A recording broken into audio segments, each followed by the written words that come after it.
Hello everybody, welcome back to my famous dumb restroom. I just got back from vacation and to be honest, it was really hard to enjoy my vacation. I don't know if many of my viewers know, but I'm from El Paso, Texas. I'm born and raised here. We had a shooting, was it a couple days ago? I can't even, my mind is so cluttered. I just can't believe that this happened in our community. When it happened, I started seeing the reports about it. This is just unheard of in my community. Despite what you may hear from certain politicians, and let me tell you, firsthand account of someone that has been born and raised and lived here all my life, this is a safe city. Is there violence sometimes? Sure there is, because the world isn't perfect and this is a city, not some little town in the middle of nowhere. Of course there's crime, but crime to this level, I mean, I think we've had less, at the most, maybe like 10 or 15 murders in an entire year in my city at one point. And even to us, that was just like incredibly shocking, because really there's not that many murders that happen here. And then to find out that, well, I was on Facebook and I started seeing reports like, hey, don't go near Cielo Vista Mall. And I'm out of town, right? I'm in Austin, Texas. This is where we had our vacation, and people are saying, don't go near Cielo Vista, there's an active shooter in the mall. And I'm like, what the hell?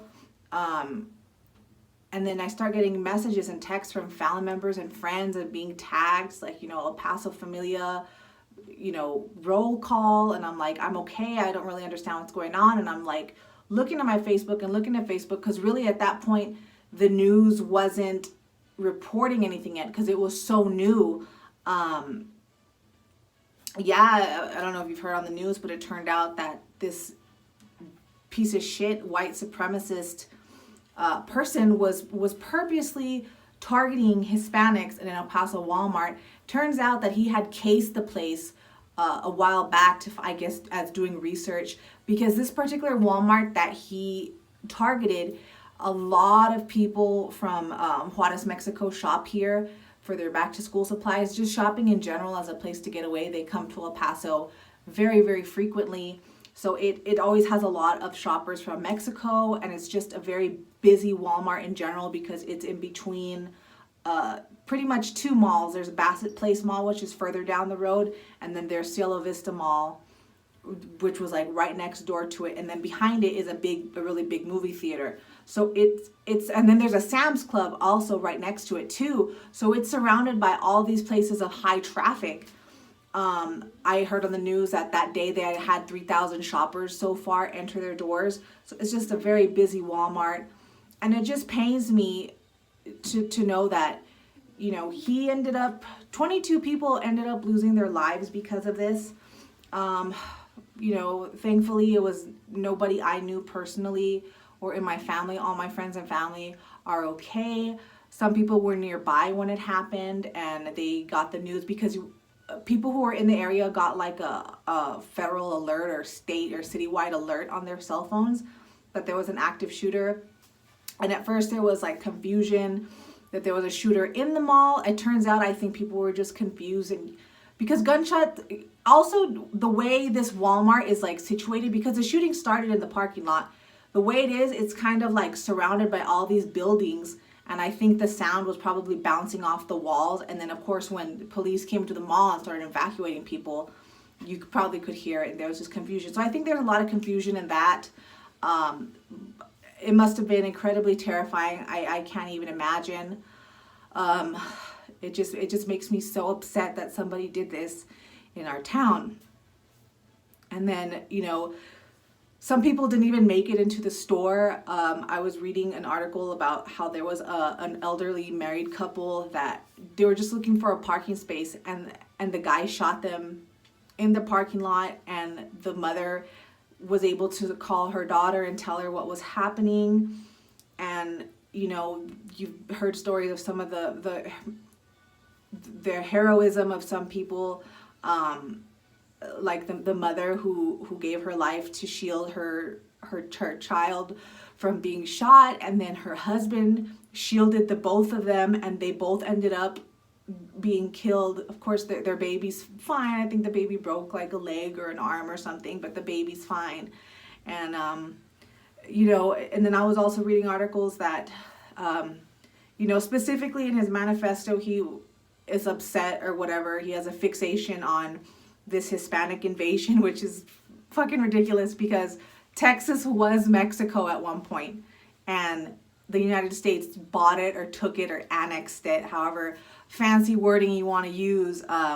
So yeah, so there's been no invasion unless you want to talk about current times. Yeah, there's a lot of immigrants coming in, but this was always a Hispanic dominated community to begin with. So there's no invasion. It's been like this since history, you know, started or whatever in this nation. So ridiculous. And then I was reading, you know, other stories about, like, there was a black man that tried to save him by throwing, you know, soda bottles at him, and the guy shot him. He did live, and he does have interviews with Chris Cuomo on the news. It's out there right now. I forgot. I think his name was Christopher Grant, the man, but the killer didn't end up killing him. Basically, what people were saying is that once he was targeting the Hispanic people, he would go back and double tap them to make sure that they were dead.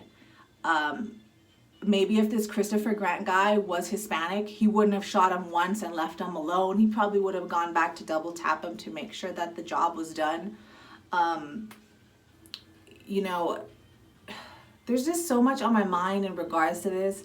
You know, I was on vacation trying to have a good time. Then I have family members from Oregon and Arizona asking me if I'm okay. Like, nobody should ever have to fucking do that, you know? Like, be like, hey, are you okay? Are you alive? Or whatever. It's like, yeah, I'm fine. I'm not even in town, thank God. Like, because I do go to the mall sometimes. I do go to that Walmart sometimes. Although I try not to, because I know that it's just, like, so full of people. I don't like to deal with it. But I mean, 22 people, you guys. This is just unheard of in our town. And then the next day pretty much in Dayton, Ohio, 9 people died. I really hope the death count hasn't gone up from there, because at first in El Paso it was 19, then it went to 20, then it went to 21, and then yesterday I think it finally rose to 22. Somebody finally died of their injuries in the hospital. So it's just really sad. Again, we have a great community. Everybody came together and they started donating blood. And I'm so frustrated because I'm hundreds of miles away, and what else could I do but donate blood and give money? And I couldn't donate blood. I just got into town today. People are telling me I should wait till the end of the week because the lines are just so incredibly long. Even now, they're still turning people away.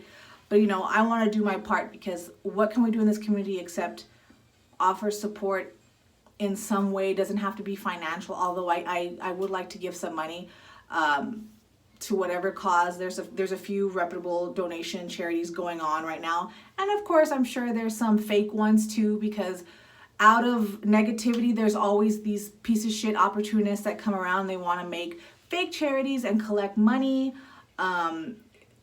in the name of this horrible tragedy, and I'm sure that's happening right now. I've already kind of seen bits and pieces of it. It's just so sad, you guys. You know, some people are offended, you know, or not offended, but they're just scared. Like, I've never been afraid to be Hispanic in my life, and I haven't. I think everybody has, if you've left, because El Paso, let me tell you though, El Paso is like a bubble. It's like a bubble of protection if you're Hispanic. Now, I can say differently for friends who are white and who are black, or maybe they're not Hispanic, or it's kind of ambiguous. They've probably experienced racism to an extent as well. But being Hispanic in a Hispanic city, there's not much of it. So you're kind of protected in a bubble. And I saw some YouTube commentary on this one video of this girl. She was being interviewed. I think her name was Cristina Portillo. I'm not 100%, but I'm like 90% sure that's what it was. And people were giving her shit because she's like, I'm so afraid of being Hispanic. I've never been afraid or whatever. I've never experienced racism like this or whatever. people are giving her shit. Well, yeah, maybe if you left the city, you probably would. And, to an extent, they're right. We are in a bubble because even though, there is hate on Hispanic hate and BS like that, we are in a bubble and we are protected. And it's hard to see what real racism towards us would look like, but we do have to leave the city.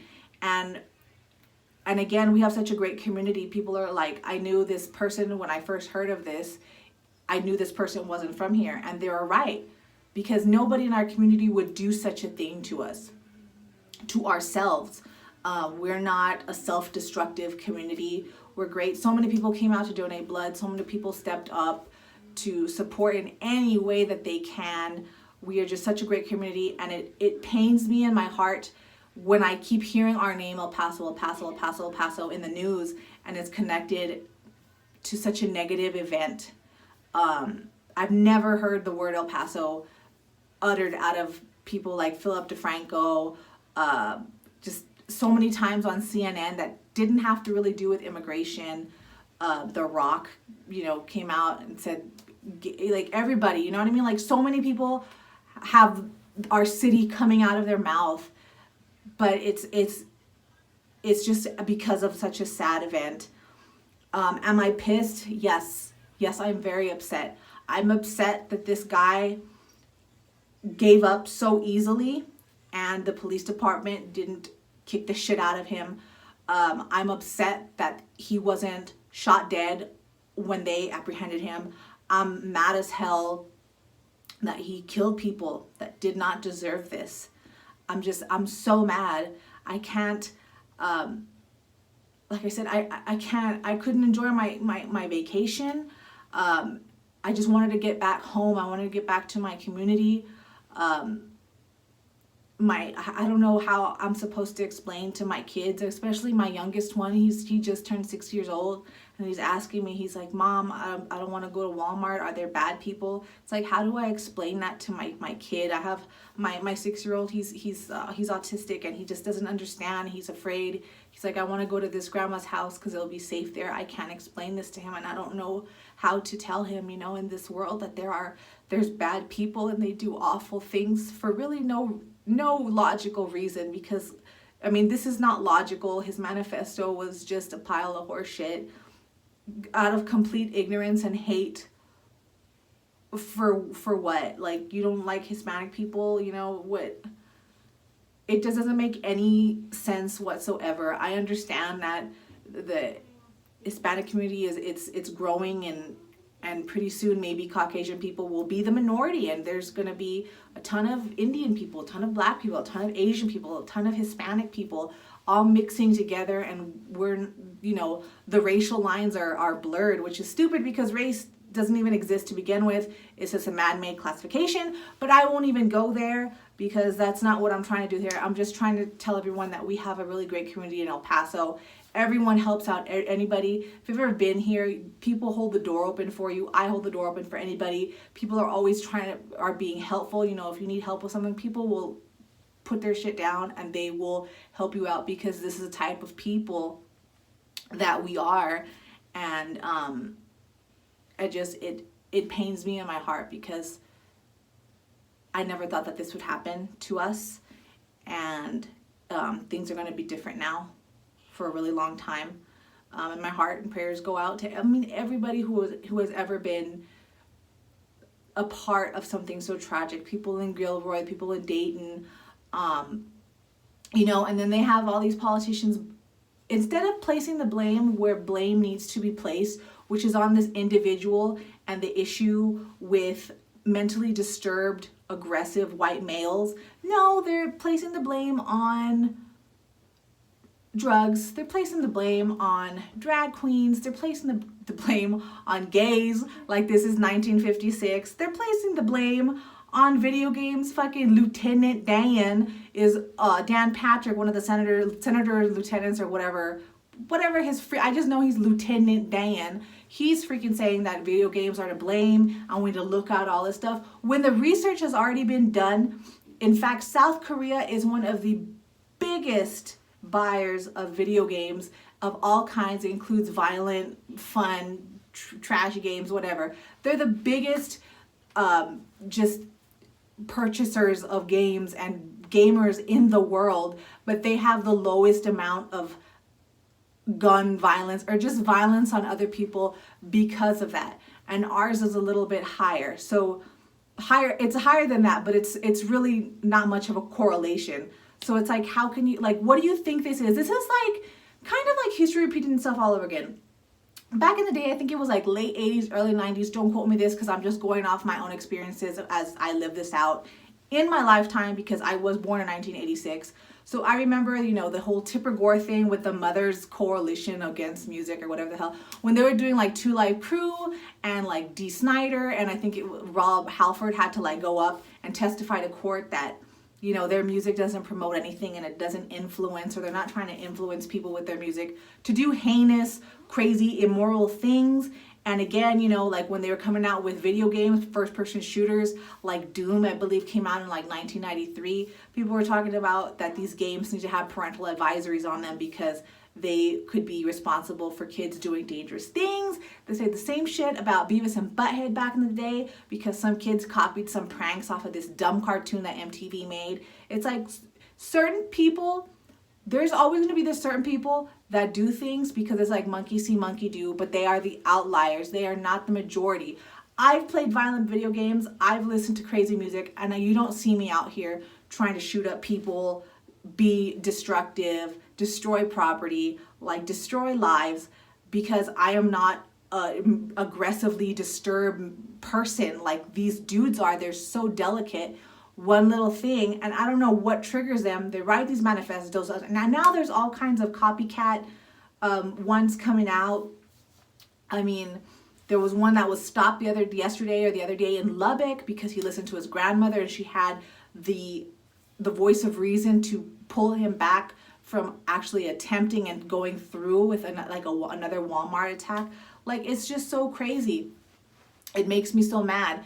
They're placing the blame in areas that the blame is not the majority of the blame. Maybe a little bit. Maybe there's a little bit to that. Maybe there's a little bit of the answer that too many of these guys are on antipsychotic drugs, or they're being prescribed the wrong medication, or just overprescribed in big pharma in general. Maybe there's a little tinge of truth to all of it, but it's not the reason. And they want to focus all the reason on these dumb things like the video games, the drugs, the homosexuality that's ruining, like it's the 50s again. It's so ridiculous. It sounds like they're trying to classify homosexuality as another mental disease, which was removed from, what is it, the D, what do they call that book of mental diseases that, you know, there's like a list of that. I can't think of the name right now, but they removed it from that long ago. But they want to try and, like, these politicians, they're ridiculous. It's a disservice to people in this community who are now victims, people in any community where there's been a mass shooting, that you're not placing the blame where the blame is to be placed. And it is so frustrating. And the most that we can do as a community, as a nation, is donate blood, donate money to causes to help these people get back and on with their lives, at least with the family who's lost. In our community, 2 major funeral homes have already said if your family member was a victim that died in the shooting, we will pay for the whole funeral. And they're standing good on that. Like, this community is just awesome. And we have to, in the end, we have to take care of ourselves because it seems like the government is not doing it. So basically, without making this video too incredibly long, I'm just upset, you guys. It is the safest city in America, and I still hold true to that. You can laugh all you want, but facts don't lie. First-hand anecdotes don't lie. I'm just really, really upset. And I would like justice for everyone that was involved in this or had their lives taken from them, which should have never happened. So I'll leave it at that, guys. Bye.